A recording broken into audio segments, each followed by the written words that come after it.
ہم سال ہر سال سے تحفظ ناموس اہل بیت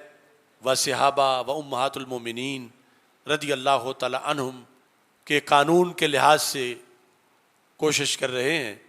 اور وہ قانون قومی اسمبلی سے پاس ہوا، پھر سینٹ سے پاس ہوا۔ اب اس کے خلاف پھر وہ لوگ جو توہین مقدسات کے بغیر رہ نہیں سکتے، وہ چیخ چلا رہے ہیں۔ اگر محبت اہل بیت رضی اللہ تعالیٰ عنہم میں سچی ہوتی تو شکر ادا کرتے کہ قانون بن گیا ہے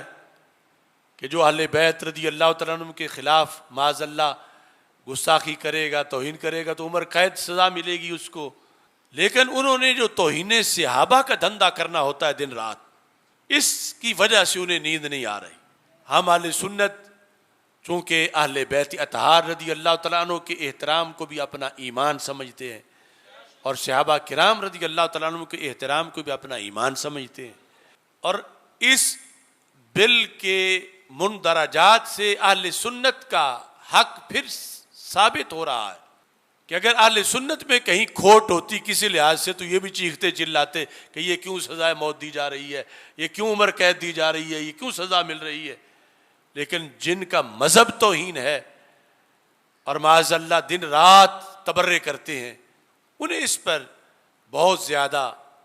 احتجاج سوجا ہے۔ اور اسی سلسلہ میں یہ حال ہی میں اسلام آباد میں ان کا ایک اجتماع منعقد ہوا ہے۔ میں اس اجتماع کو،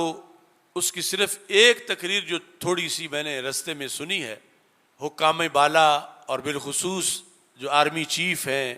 سید محمد عاصم منیر صاحب، انہیں بھی متوجہ کرنا چاہتا ہوں کہ اس کے جو صدارتی اور اہم خطابات ہیں، اس میں اس طبقے کے ایک بڑے گرو نے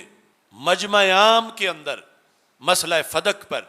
حضرت سیدنا صدیق اکبر رضی اللہ تعالی عنہ کے خلاف معاذ اللہ حد درجے کے گستاخانہ کلمات بولے،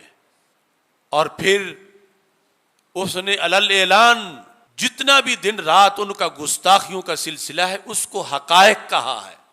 اور کہا یہ حقائق ہم بیان کریں گے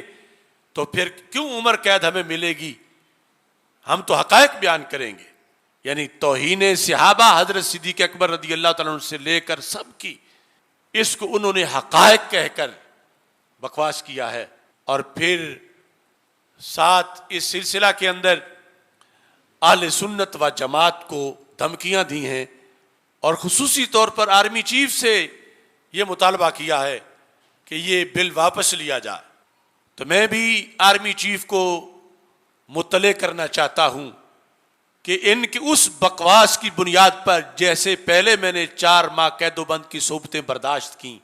اور جو اب تک ٹی وی پر انہوں نے بکواس کیا تھا، میں آج ان کے بکواس کو پھر مسترد کر رہا ہوں۔ اور یہ میری آواز پاکستان کے ایک خطیب کی آواز نہیں، یہ کروڑوں اہل سنت کی آواز ہے۔ اگر برسریام حضرت صدیق اکبر رضی اللہ تعالیٰ عنہ کی خلافت کو یہ لوگ تبرئے کریں گے جیسے اس موذی نے تبرہ کیا ہے اور جیسے اس خطیب نے زبان درازی کی ہے، ہم اس پر کبھی بھی خاموش نہیں رہیں گے، اور ان کیڑے مکوڑوں کو لگام دی جائے۔ یہ دیش اہل سنت کے ووٹ سے ملا ہے، اور اہل سنت اس کے امن کو پارا پارا نہیں ہونے دیں گے۔ اس واسطے یہ آپ لوگ بھی ذہن میں رکھیں کہ خلافت راشدہ برحق ہے تو قرآن برحق ہے۔ امیر المومنین صدیق اکبر نے قرآن جمع کیا ہے، وہ قرآن ہمارا ایمان ہے، اور یہ بھونکنے والے قرآن کے خلاف بھونک رہے ہیں، اللہ کے رسول علیہ السلام اور دین کے خلاف بھونک رہے ہیں، اور انہیں فوج کو چاہیے کہ ان کو لگام دیں، ادارے ان کو لگام دیں۔ اللہ تعالی ہمارے ملک کی خیر فرمائے، اللہ تعالی ہم سب کو اس مشن پر آخری سانس تک قائم رہنے کی توفیق عطا فرمائے۔